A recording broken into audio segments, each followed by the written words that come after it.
is the DeFi Decoded podcast by 9 Point Partners.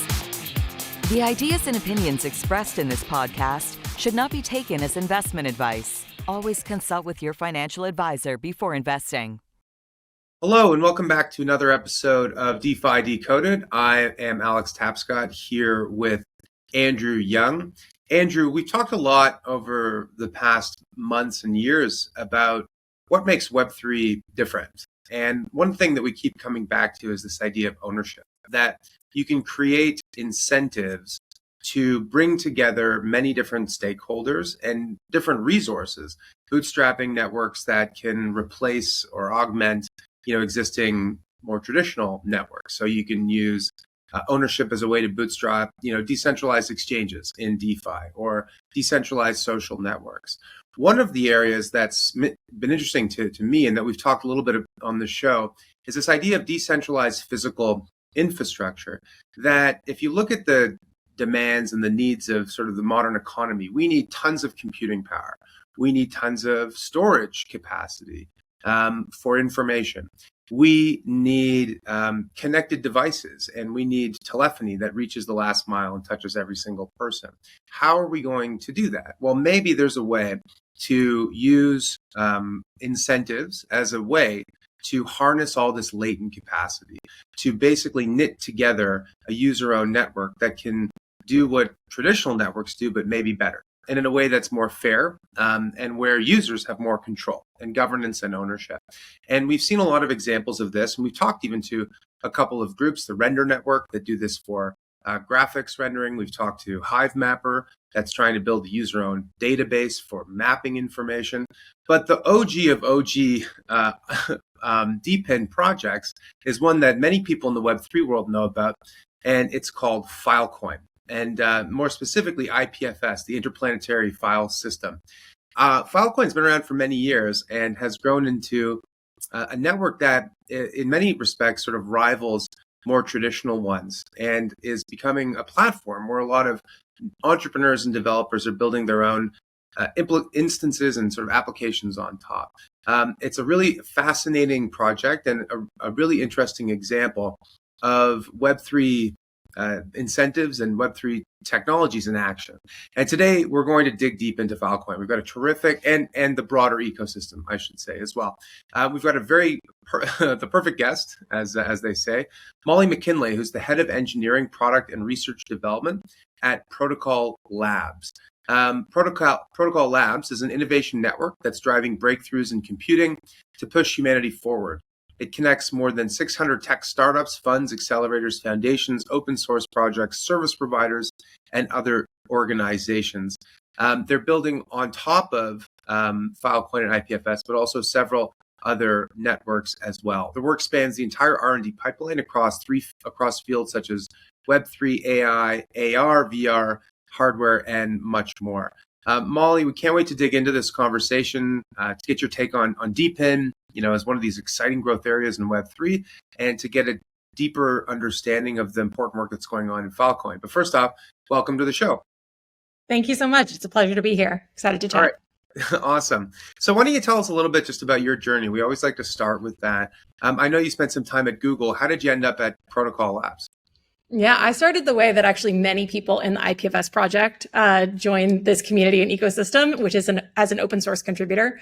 I was working at Google as a product manager, and at the same time was chatting with some friends from Stanford who were working on this crazy new decentralized internet protocol for peer-to-peer data sharing. I was like, what is this? This sounds very interesting. My background was I was working on EdTech, Google Classroom. If any of your kids have used it, I was one of the two product managers helping build that from the ground up. Are you aging me? You're saying I'm old enough? Well, I am not. It did not exist when I was in school. So those of us who graduated prior to, I guess that was 2014, didn't get the opportunity to use Google Classroom unless we've gone back to school since then. But it was really a cool experience. And I had this kind of like classic dilemma of here were teachers and students collaborating in a classroom with terrible Wi-Fi, and they wanted to be doing all sorts of local collaboration things. And yet they couldn't because they kept using all of these centralized services that needed to send all of their data off to some data center in order to make some change and then, reconcile that back on the teacher's device. And so they couldn't actually physically turn in an assignment to their teacher. They had to have this kind of like remote connection to a centralized intermediary to enable that interaction. It created all sorts of interesting challenges trying to design technology for students and teachers in the classroom. And so that was kind of like my first kickstart into the Web3 space in general, was like, wait, we need just different internet protocols that are more flexible, that have fewer centralized intermediaries, that empower individuals to have ownership over their data, ownership over exchanging data with other people near them, and embed more kind of these human rights that we care about into the technology that we're building upon. And so that's what kicked me over to be like, all right, I'm going to start contributing to IPFS every spare moment that I get. So I would take, holidays and weekends and started contributing to IPFS, then started getting involved around the time of the Filecoin ICO back in 2017. And finally, one day I spent 5 years at Google and realized I just really wasn't on a growth trajectory anymore. There weren't new exciting problems and things moving at the speed that were going to keep me on that same growth trajectory. I was like, I'm gonna jump over. I'm gonna make the leap. And so I chose Protocol Labs. Started as the first product manager on IPFS, and quickly grew to leading the IPFS project in kind of this crazy open source capacity, working across so many different development teams and organizations who were part of that open source ecosystem, and then helping lead the launch of the Filecoin network, working across the many different implementation teams. There were 3 different implementations of Filecoin clients that all needed to implement the protocol and reach mainnet. And since then, I've been kind of involved in Filecoin in a whole ton of different capacities, I now lead actually a public goods development team in the Filecoin ecosystem called Philoz, that focuses on core protocol development, design, helping custodian network upgrades, in addition to kind of more broadly across the Protocol Labs network, leading the engineering and research working group that pulls together this amazing innovation network of 600 plus companies that are helping push forward the different pillars in PL. And so that's been a super crazy, amazing journey to get to see from, I think it's been now 5.5 going on 6 years of evolution across the Web3 ecosystem. And what I tell every new person that I hire or coach in this space is it's going to be a whole new space every 6 months. So get ready for super fast growth and a super quick evolution cycle of figuring out what's the next highest value thing to do. And so I get to spend a lot of time doing exactly that in Filecoin. Well, that's wonderful. So tell us a little bit more about Filecoin, its origins. You mentioned that, it launched in 2017. What did Filecoin seek to do in the early days? Like, what problem did the founding team identify? And as you say, things evolve so quickly in this space. So where is it today? And any metrics you can use to kind of like quantify how large the network is would be very helpful.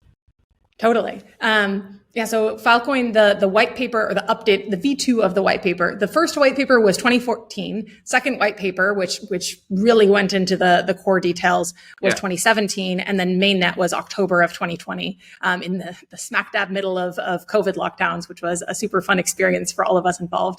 And now the network, 3.5 years since mainnet is, I think we have something on the order of 7 to 8 exabytes of storage capacity on the network. I think we're approaching 2 exabytes of user data stored. So that's just mind-boggling amounts of data. I know none of us. So like, sorry, what was that? How big is that exactly? Oh, unfortunately, my analogies are out of date because they were back when we were a couple hundred petabytes way back in the day. And I was like, that's like, the Netflix library duplicated like 800 times or something. And that's like, ages ago at this point, 2 exabytes. So that, I think they say that the whole internet is something like 5 zettabytes, which is one order of magnitude up from exabytes.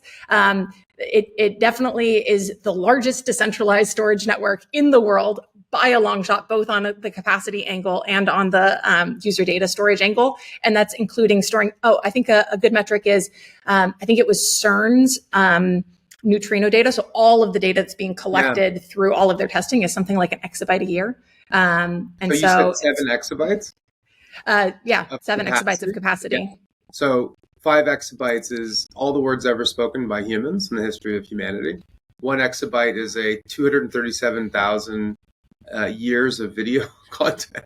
So yeah, it's a lot. That's a big number. It's huge. And it's really impressive. Like, that is a global network of entirely independent storage providers who are competing in an open marketplace, which isn't intermediated by any central agent who is custodianing or profiting off of setting the prices in that market. All of those folks from Belgium and Las Vegas and Hong Kong and tons of different areas of the world are all competing in that same marketplace to offer storage. And they differentiate that storage as well, because it's clearly understood that people have different requirements around how they want their data stored, both geography, but also details about how that, the hardware is audited, or what sort of retrievability guarantees they want around their data. And so there's a significantly growing community of storage providers who have 90+% retrieval success rates. So they serve data at very high speeds and very responsively for their users. And that's been a big focus area for Filecoin over the past year. We now have pretty robust testing that helps people choose the storage providers they want to work with around that. And just like in general, we also are seeing an awesome proliferation in on-ramps. So different groups that are building on Filecoin that allow you to do different sorts of integrations very smoothly with storage providers. So there's a group called Banyan, which is doing this for kind of your classic Web2 enterprise. So they help evaluate the storage providers, choose the ones that have the right compliance for large-scale enterprise users. There's folks like Web3.storage and Lighthouse, which optimize more for like smart contract builders or like social media, gaming use cases in Web3. And then we have some groups who are building fully decentralized networks like Basin, Aave, W3S, which are all focused on building fully decentralized on-ramps on top of Filecoin as L2s. And this is a new thing that wasn't possible even a year ago, to build these layer 2 networks on top of Filecoin that are integrating deeply with DePIN networks. We actually just launched back in March, the first compute network L2 that's built on top of Filecoin. Fluence launched their amazing compute network at ETH Denver, and that's been growing as a compute network that can then kind of co-locate its storage with Filecoin storage providers and run compute jobs over the data that's been stored in Filecoin. And that's really useful because we have large-scale cancer research data, large-scale neutrino data from CERN, actually, as one of the users of Filecoin. Lots of, one of the niches that has immediately identified Filecoin as a huge value add for them is folks with large-scale data. And that definitely hits the kind of natural sciences or large-scale public data sets like the Internet Archive have all been bringing their data to Filecoin and are part of that 2 exabytes of user data. Well, so I know Andrew wants to jump in. I just wanted to point out it's so funny that CERN is using it, since it was at CERN where Tim Berners-Lee and other pioneers of the internet actually developed the World Wide Web. So Exactly. Now the World Wide Web, the founding sort of entity, is using this next era of the web's technology. Andrew, go ahead. Yes. Yeah, no, I guess I just wanted to ask, like, what are the core reasons that these sort of projects are choosing to use sort of Filecoin and IPFS? I think I heard a pretty cool use case from maybe like 5 or 6 years ago where I guess certain like economic data was being sort of deleted by different politicians and Turkey, that's what I remember. I forget the country, and they were essentially using Filecoin as like a way to like keep the data forever. I'm just kind of curious. Like what are some of the main reasons these projects are using you guys, and what else? Totally. There's different use cases for different groups of users. And that's, one of the wonders of having a large decentralized network. There's a whole chunk of people for exactly the reason you were highlighting around data preservation. You don't want to have to depend on any one particular entity or organization to make sure that data stays around. yeah, there was an awesome project in Turkey around Wikipedia and making sure Wikipedia hosted on IPFS and Filecoin was accessible through many different peers who might be able to serve that data and preserved in a decentralized manner so that no central failure point might cause that data to be lost for humanity. And so, decentralized preservation, that like additional robustness is one key thing that, is core to Filecoin's mission and vision, but also a huge benefit that people come in where they're like, great, I can just add tens, even hundreds of storage providers to all be storing copies of this around the world. And they're not, tied to the same organization or have kind of like failure cases that overlap with each other. And so that can add additional robustness. So a lot of folks are actually doing that for today. There's, big concerns about people coming into an organization and holding their data hostage, where they end up like, tunneling in from a security perspective and like encrypting people's servers and data sets. This is actually a new thing that's pushing some people to engage with, having an encrypted backup stored in Filecoin so that if they end up having a cybersecurity incident in their kind of like on-prem deployment, that they have a secure backup elsewhere on a decentralized network that doesn't have those same kind of like issues or failure points.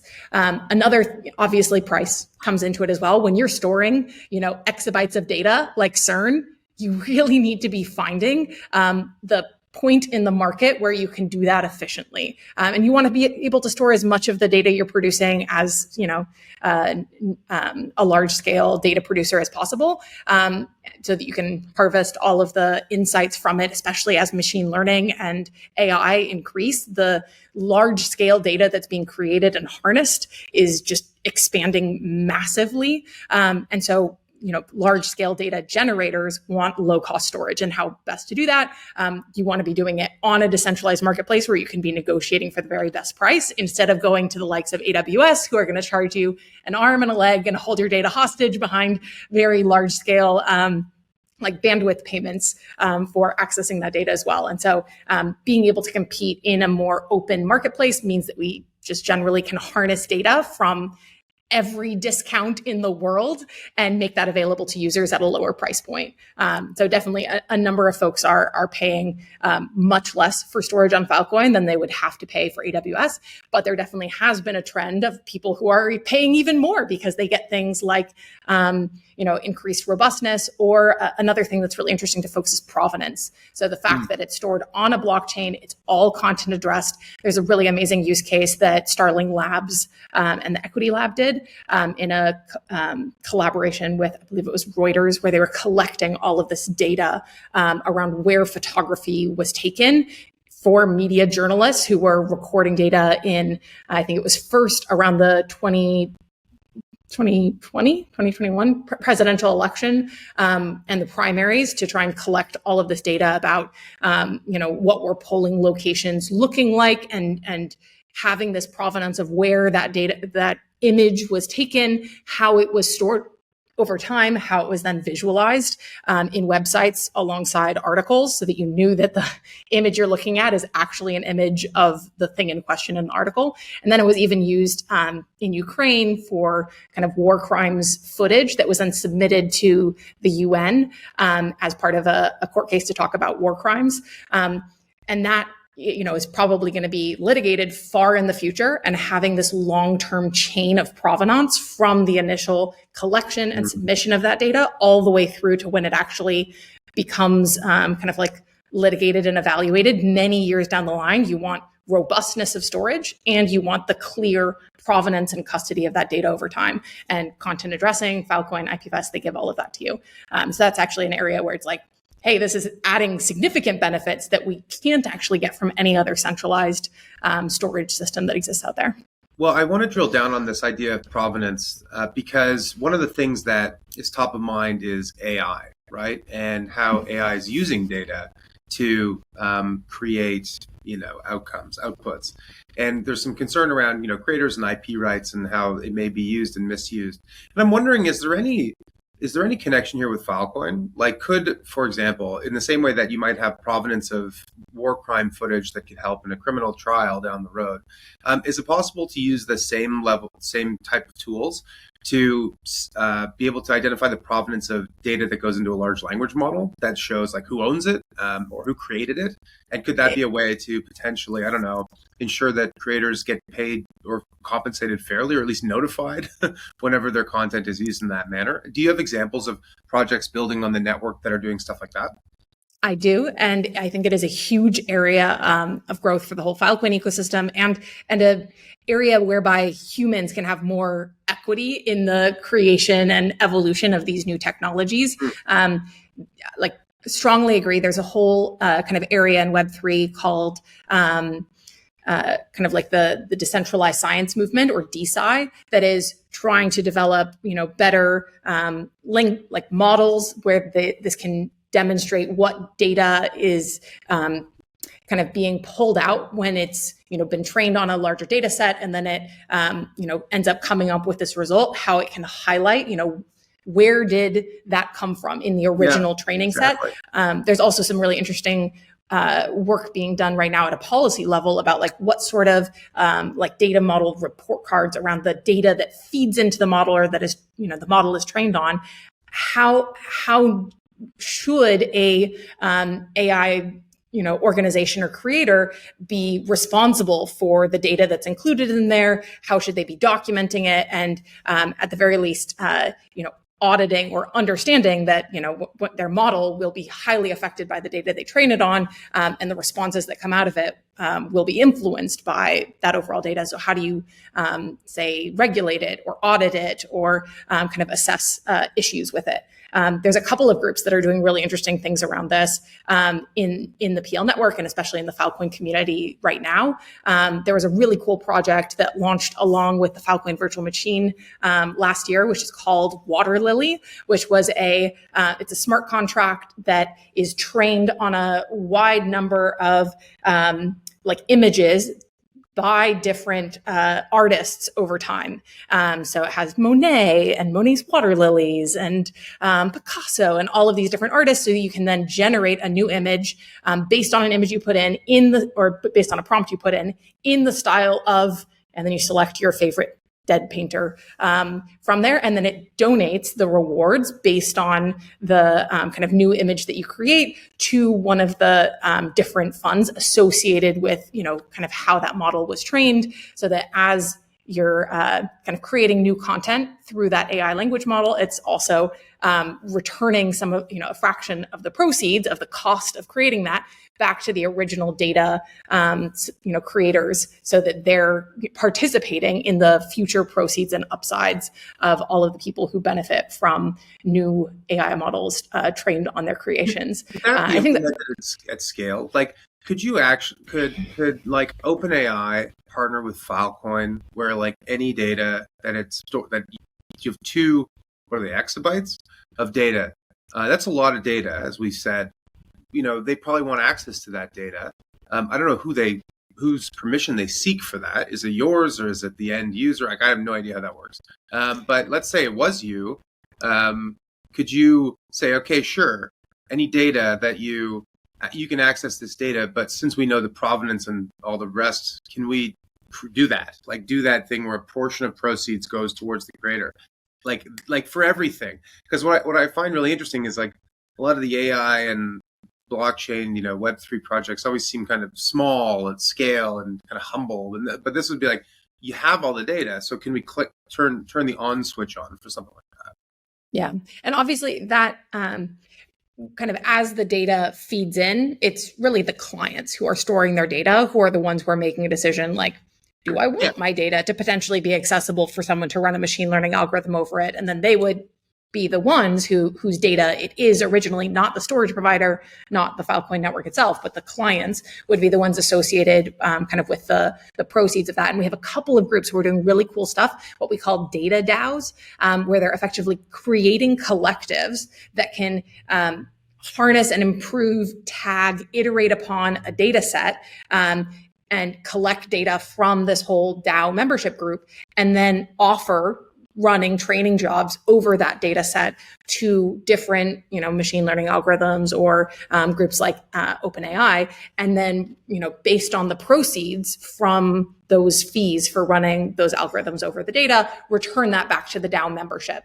And right now, most of these, the DAOs are more orienting around specific kind of like use cases or platforms. So, there's a couple that are coming out of the DeSci movement, decentralized science, where they're doing that specifically around, okay, let's look at the authorship graph of all of the research papers in this field, and let's create a highly, DeSci Labs is doing some really interesting work here. Let's create a highly rich and annotated graph of data about all of the different papers and who created them and how they depend upon and reference each other. And that's now a very rich data set to run a training job over if you want to talk about, how did an idea change through a series of research papers over time and who contributed what idea.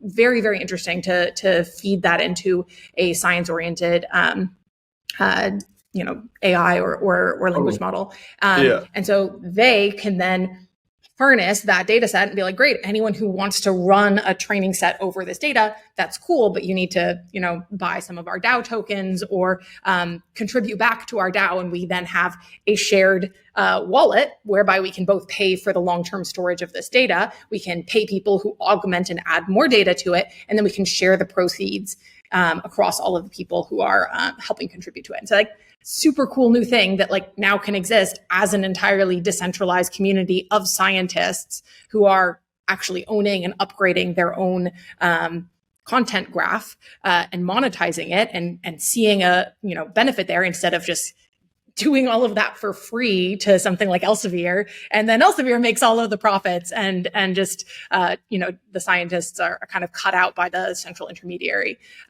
And so that's I think a really cool space and a huge opportunity as well, especially when you think about bringing those compute jobs to the data itself is actually going to be way more efficient. There's some really awesome new progress around that from Facebook and a couple of others about breaking up machine learning algorithms to actually send the subsets of that to where the data is stored, and that being more efficient than trying to centralize and gather all the data together in one very, very large data storage array and then run your compute jobs locally over it. Yeah, and it also makes it far more reproducible, which is obviously there's a massive replication crisis going on right now in the academic world, particularly because the data is so proprietary and oftentimes impossible to access. Exactly, behind lock and key. And now you can actually publicly address that. And we have a couple of groups who are, using IPFS content IDs, what we call CIDs, across all of their research papers to, have that content ID of exactly which version of the data set did you use and how did you iterate upon it over time. Yeah, it's really cool. It's actually I've seen a couple iterations of this where essentially the academic paper, you can run the code in the paper. It's like a fully dynamic, interactive, totally new way of doing science, which I think is really, really interesting.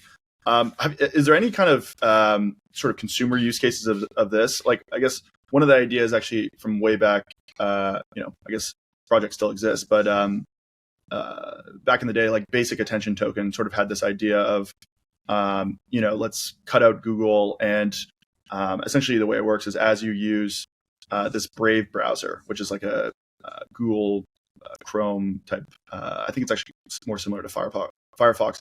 But essentially, as you use the browser, you can effectively sell the ability of advertisers to pay you in tokens for access to your data and your attention. And I always thought that was a really interesting idea because you see all the hype everywhere about how data is the new oil and data is the most valuable asset everyone has. And so it's kind of a way potentially where everyone could monetize their own data.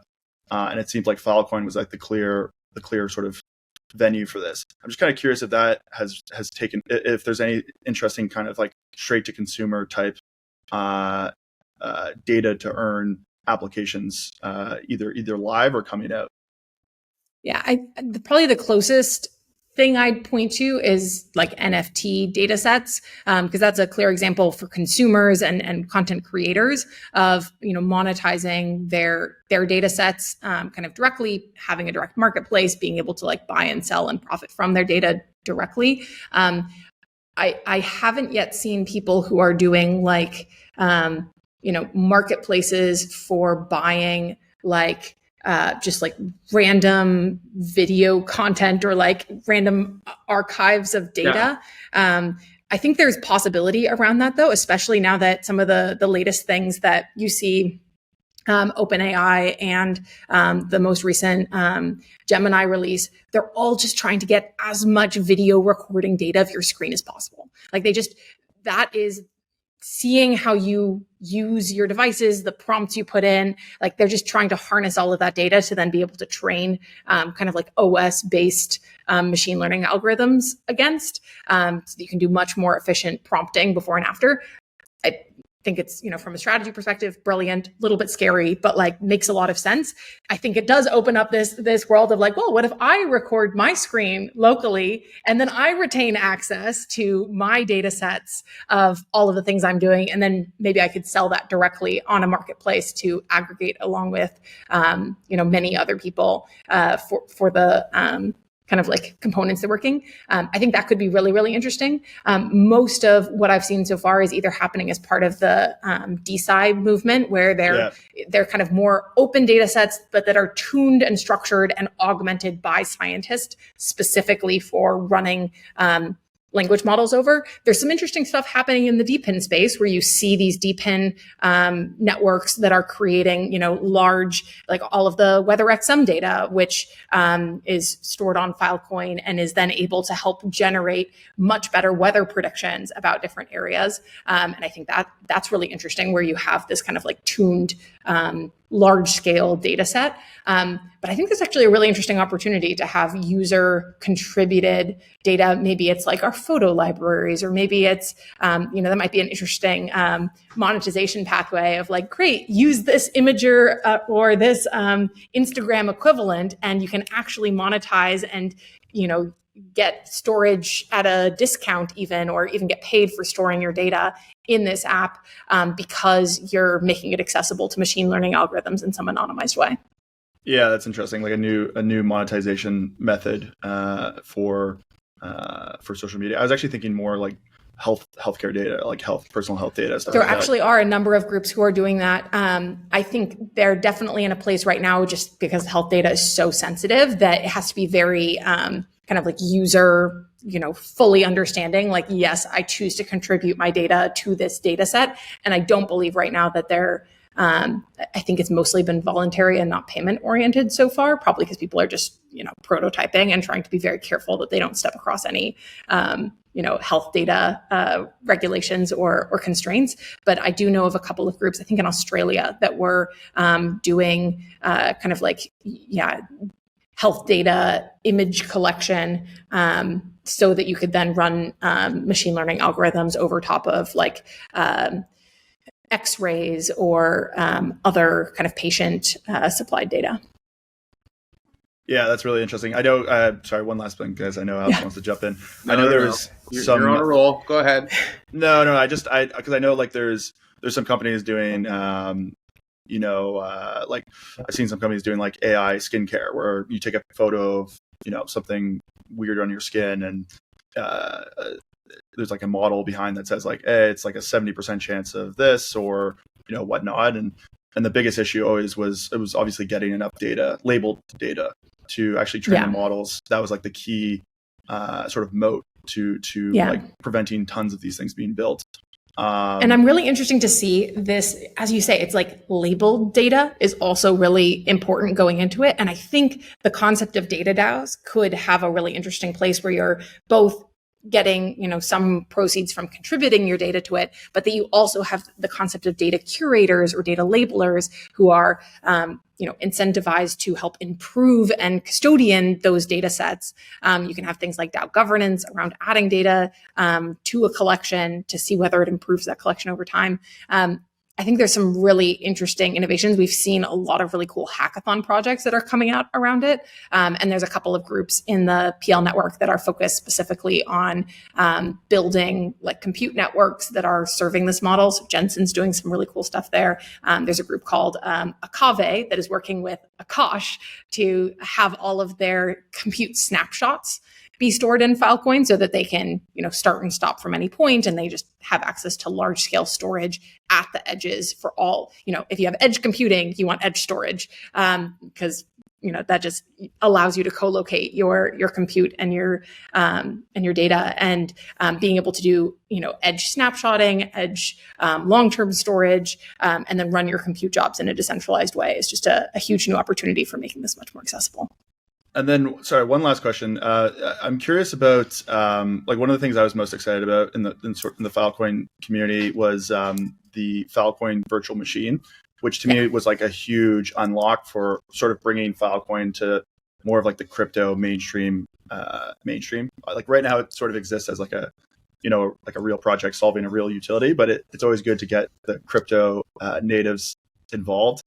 And so my understanding of like the Filecoin Virtual Machine was essentially it was effectively again, correct me if I'm wrong, like an EVM compatible smart contract sort of layer on top of Filecoin so that people could build, DeFi apps, NFTs, all that type of stuff.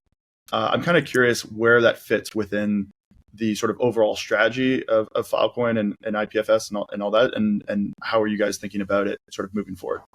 Yeah, it's huge. It was a huge upgrade. It landed just last year. And so it just celebrated its first birthday, had massive adoption on the DeFi side. Just there was this huge kind of gap between storage providers who need collateral when they're onboarding their data to the Filecoin ecosystem to secure that data so that if there's any sort of fault or issue, they can pay out to the network and to the clients whose data that they were storing.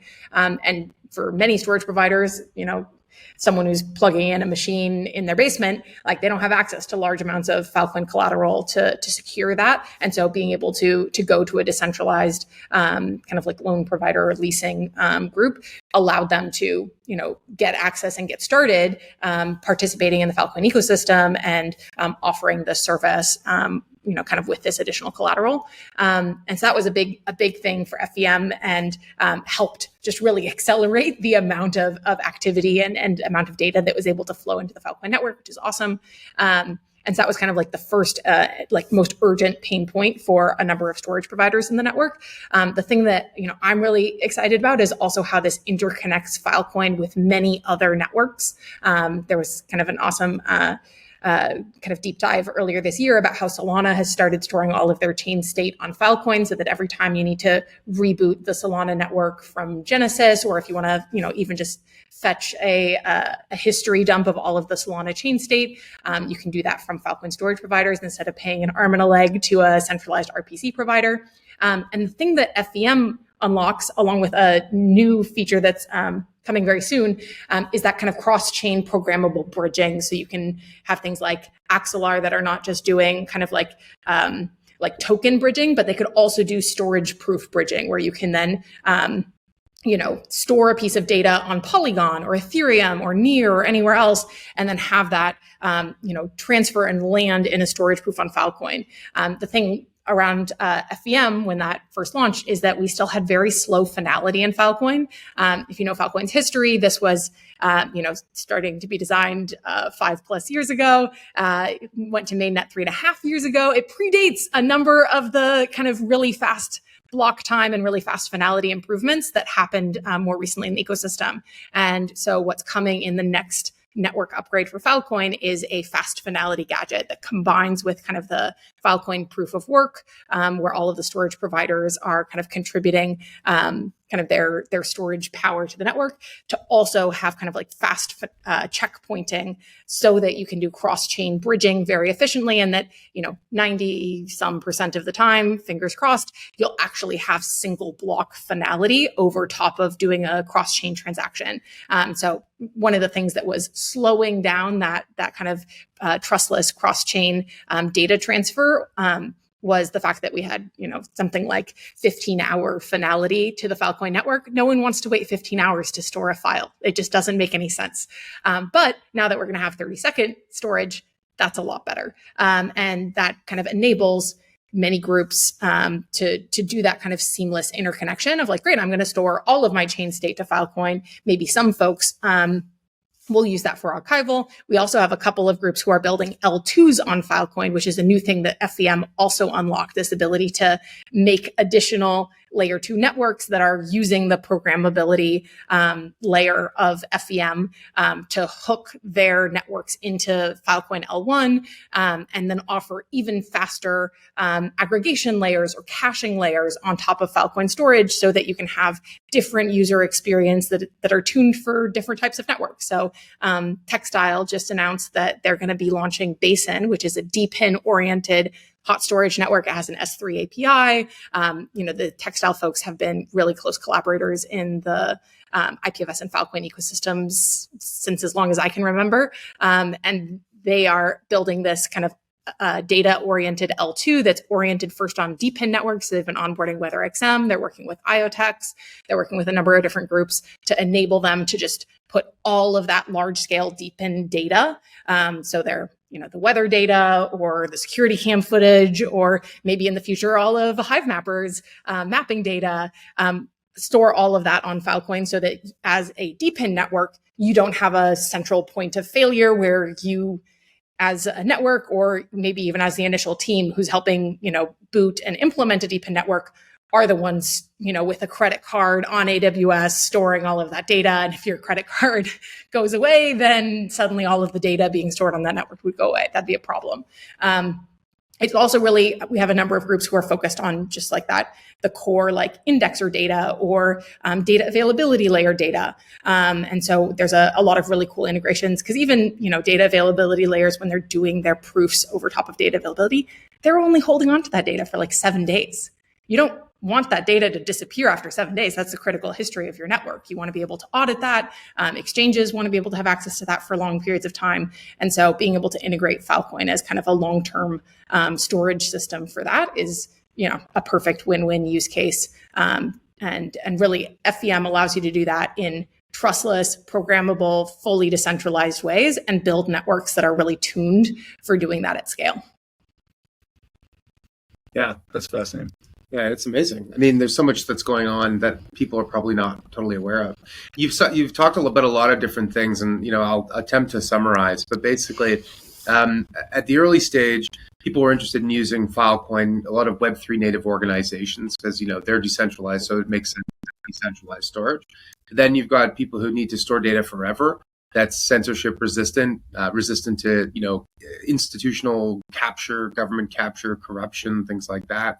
But then you've got cost, just the fact that in many instances it actually costs less to use Filecoin than a traditional centralized cloud provider. And then the final thing was performance and functionality. The idea that things like provenance, for example, can actually add new kinds of capability to data that didn't exist before. So I think it's sort of interesting to think about all of those things together because for a lot of traditional end users of this kind of technology, one of those things might be necessary but not sufficient to make the switch. But if you can explain them holistically, it actually starts to sound incredibly compelling. And I'm not talking about Solana storing block data, which is obviously useful for them, but eventually ExxonMobil or Coca-Cola or someone like that, the traditional big ticket customers of AWS and others seeing this as a viable alternative. And that's not the thing that's going to give you validation, but certainly that's one of the objectives here is to move the world's data into these decentralized clouds. Molly, this has been such a cool conversation. I've learned a lot, honestly, about Filecoin and everything that's going on that I just didn't know. And that sounds like Andrew had a lot of his questions answered too. So keep up the great work. We loved having you on. That was a wonderful conversation. We hope to have you back soon. Very happy to be here. Thank you so much for having me on. It was great. All right, my pleasure. Well, that concludes today's episode of DeFi Decoded. I'm Alex Tapscott here with Andrew Young. If you like the episode, make sure to give us a like, leave a comment, subscribe, and tell your friends about it. All of those things help others to find the podcast, and we're here to reach as many people as we can. So until next time, that's it. Take care. The information contained herein does not constitute an offer or solicitation by anyone in the United States or in any other jurisdiction in which such an offer or solicitation is not authorized, or to any person to whom it is unlawful to make such an offer or solicitation. Prospective investors who are not residents in Canada should contact their financial advisor to determine whether securities of the funds may be lawfully sold in their jurisdiction.